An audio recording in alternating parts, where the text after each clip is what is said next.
السلام عليكم ورحمة الله. معاكم سماح سمير واحنا على مطبخ وصفات. لو أول مرة بتشوفيني أو بتزوري قناتي ياريت تعملي لي لايك وسبسكرايب علشان يوصلك كل جديد الوصفات. النهاردة إن شاء الله هشارككم طريقة عمل طاجن الكفتة التركي، من الوصفات الحلوة جدا وتقدري تشكلي فيها خضار زي ما تحبي. طبعا من الوصفات والوجبات الكاملة، مليانة بالعناصر الغذائية المهمة والمفيدة بشكل عام. وزي ما قلت لك كده تقدري تنوعي في شكل الخضار او في انواع الخضار اللي تحطيها، مش لازم تلتزمي بالنوع اللي انا هستخدمه، لكن هو اضافة الكفتة نفسها بالطعم والشكل والوصفة اللي هنعملها مع بعض من الحاجات اللي طعمها مميز جدا. اتمنى تعجبكم. يلا بينا نشوف المقادير وطريقة التحضير. وعلى البداية خلينا نشوف مكونات الكفتة. معايا هنا كيلو إلا ربع من اللحمة المفرومة. هحتاج لهم معلقتين كبار من الزيت النباتي، معلقتين كمان من مفروم البقدونس، وبصلاية واحدة وتكون مفرومة ناعم. أما التوابل هي عبارة عن فلفل أسود وبابريكا، ملح، ومعلقة كبيرة من البقسماط الناعم. وعلى بولة نضيفة هنبتدي نضيف كل المكونات اللي معانا فوق بعض كده. فهنحط اللحمة وهنضيف عليها البقدونس والبصل والبقسماط وكمان باقي البهارات وكمية الزيت او معلقتين الزيت الكبار. وبعد كده بايديا بقى هعجن كل المكونات دي في بعض كده زي العجينة، يعني هدخل وامزج كل المكونات والعناصر ببعض لحد اما تبقى كتلة واحدة.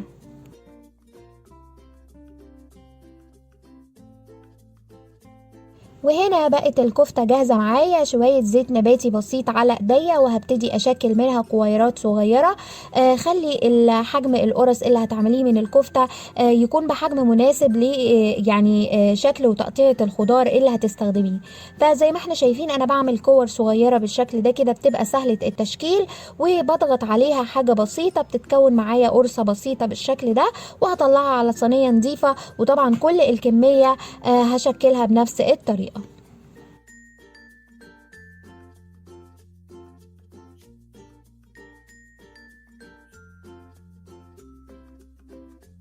وكده انا شكلت الكمية اللي انا محتاجاها على الطاجن. وعلى فكرة في المرحلة دي تقدري تحتفظي بيها جوه المجمد. انا ما عملتش الكمية كلها لكن عملت كمية يعني على قد الطاجن اللي انا هستخدمه. اما باقي الكفتة بشيلها في الاكياس البلاستيك وبحتفظ بيها، ممكن تقعد معايا شهر واتنين زي ما هي كده جوه المجمد او الفريزر، وبطلعها على الاستخدام. يعني بطلعها تفك تماما، وبعد ما تفك ببتدي اشكلها واستخدمها مرة تانية على الاكل او على الطواجن اللي انا حباها.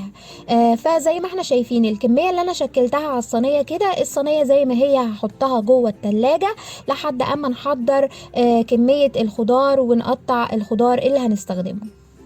وفي الوقت ده بنبقى جهزنا الخضار. عندي هنا مقطع حلقات كوسة وجزر وبطاطس وبتنجان. بس زي ما قلتلك مش لازم ابدا تلتزمي بنوعية الخضار اللي انا هستخدمه، تقدري تحطي اي خضار انت حباه وحابة تضيفيه جوه الوصفة. زي ما احنا شايفين كده حلقات متقطعة. وهجيب بقى يعني الطاجن اللي انا هستخدمه او الصينية اللي هستخدمها جوه الفرن، وهبتدي اعمل صفوف منتظمة سواء من الكفتة او من الخضار كده ورا بعض داير ما يدور الطاجن او الصينيه.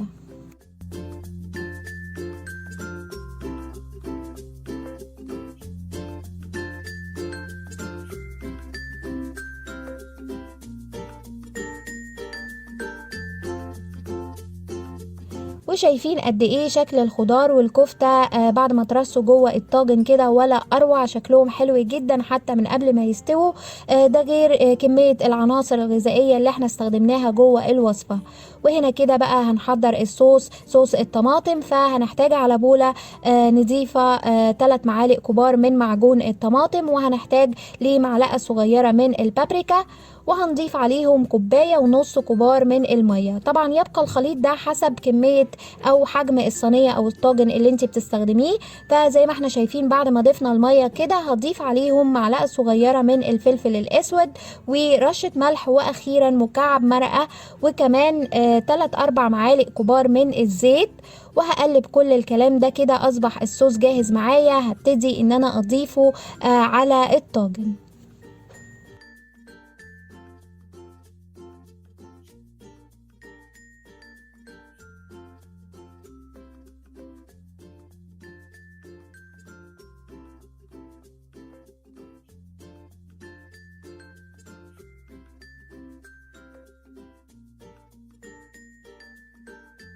وفي المرحلة دي هنغطي بقى الصينية او الطاجن كده بورق الفويل. لو حابة تستخدمي ورق الزبدة تحت ورق الفويل يبقى تمام. هنغطي من كل اتجاه بالشكل ده كده، وببقى مسخنة الفرن بتاعي كويس جدا على اعلى درجة حرارة، وبعد كده هثبت درجة الحرارة على 180.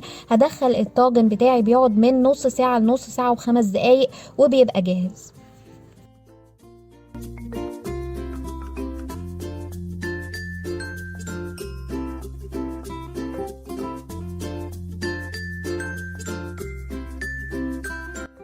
وبعد نص ساعة زي ما احنا شايفين ده شكل الطاجن كده استوى. بجد من الوصفات الشهية جدا وريحتها ولا أروع. من الوصفات اللي عجبتني جدا لما جربتها لأول مرة، وأكيد هتعجبك. طعمها شهي وفي نفس الوقت تعتبر وجبة متكاملة مليانة بالعناصر الغذائية. نقدر نقدمها مع الرز ومع يعني الأكل المختلف، وكمان نقدر إننا ناخدها بس مع العيش. بتبقى طعمها حلو قوي. صحة وهنا على كل اللي هيجرب الوصفة. ولو عجبتكم ما تنسوش تعملولي لايك وشير وسبسكرايب. أشوفكم على خير، والسلام عليكم ورحمة الله وبركاته.